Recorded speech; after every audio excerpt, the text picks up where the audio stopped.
স্থানীয় সময় সকাল 10টায় শুরু হয় রোমান ক্যাথলিক খ্রিস্টানদের প্রধান ধর্মগুরু পোপ ফ্রান্সিসের শেষকৃত্যানুষ্ঠান। ভ্যাটিকানের সেন্ট পিটার্স ব্যাসিলিকার সামনের চত্বরে এ আনুষ্ঠানিকতায় যোগ দেন বিশ্ব নেতারা।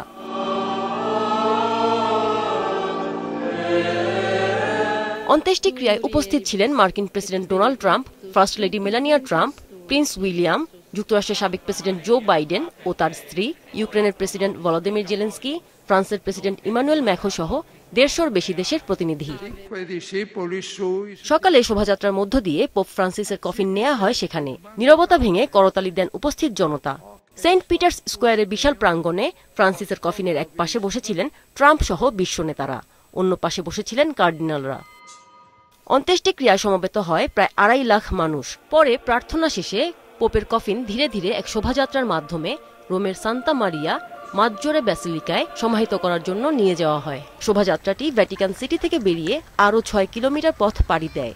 এ সময় সাধারণ মানুষ রাস্তার দুই পাশের ব্যারিকেডের পেছন থেকে শোভাযাত্রাটি অনুসরণ করে। 88 বছর বয়সে গত সোমবার পোপ ফ্রান্সিস মারা যান। তাকে সমাধিস্থ করার পর শুরু হবে 9 দিনের শোক। এরপর শুরু হবে নতুন পোপ নির্বাচনের প্রক্রিয়া। আমিনা লুসি, মাছরাঙ্গা, নিউজ ডেস্ক।